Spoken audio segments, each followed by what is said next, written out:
Pata Seca, was born in 1828 in Sorocaba, São Paulo, during a time when Brazil was still a Portuguese colony. While the region saw a diverse influx of European settlers, the brutality of slavery continued to thrive, especially among those of African descent. Pata Seca's life was a story of resilience in the face of unimaginable hardship. Pata Seca, a remarkable man with a strong physique and towering over 7 feet tall, was, unfortunately, one of the countless black individuals who were abducted and enslaved during this dark period. There are no records of his parents or siblings because, at a young age, he was cruelly separated from his family. His owner, Joaquim Jose de Oliveira, forced him into a life of field labor and breeding. The origin of Pata Seca's name, meaning dry foot in Portuguese, is shrouded in speculation. Some believe it stemmed from his remarkable ability to walk barefoot on scorching soil without flinching, while others suggest a skin condition caused his feet to become dry. A more intriguing theory posits that he earned this name because he left no traces behind, making it nearly impossible for his captors to track him down. Pata Seca's captivity was a brutal ordeal. He was transported to Villa Sorocaba and sold to Visconde de Cunha Bueno, a white plantation owner whose wealth was built on coffee production. At this time, there was a widespread superstition that tall and robust men with thin shins could father more male babies, an essential requirement for laborious tasks.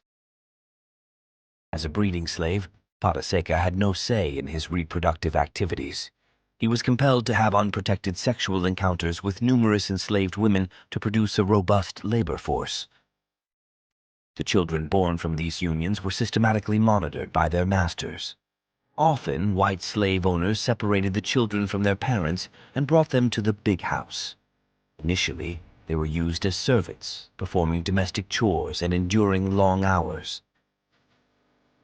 As they grew older, many of these children were earmarked as potential slave breeders themselves, perpetuating the traumatic cycle their parents endured. Pata Seca, the perfect breeding tool, was well-fed and subject to regular health checks. He fathered an astonishing number of children, estimated to be around 249, many of whom were born into slavery. This prolificacy made him indispensable to his owner, securing him relatively better treatment. Pata Seca's life, marked by suffering and oppression, did not extinguish his love for his children.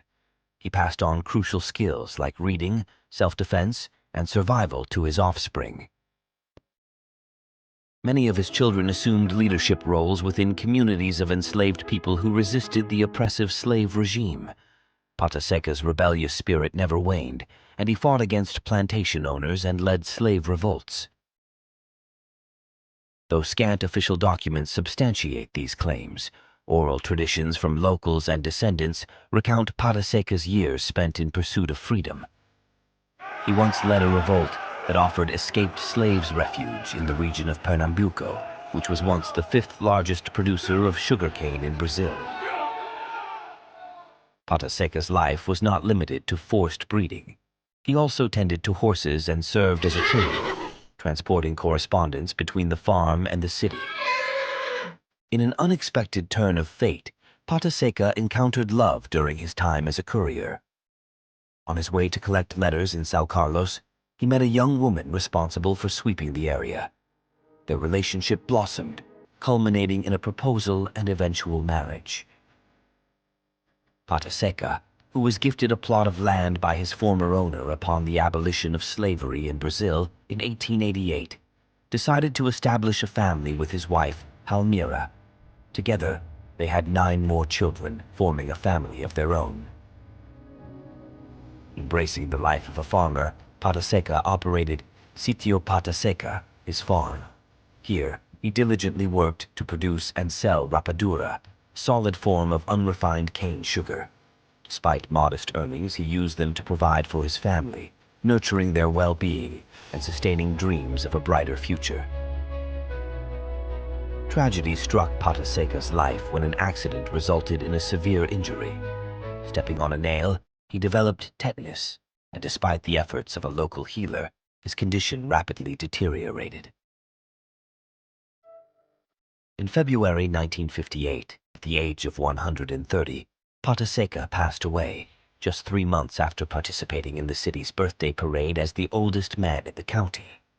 PATA SECA's life serves as a harrowing reminder of the immense suffering endured by Africans who were enslaved in Brazil. Despite the hardships he faced, PATA SECA's legacy lives on as a testament to the strength and resilience of those who endured the darkest chapters of history.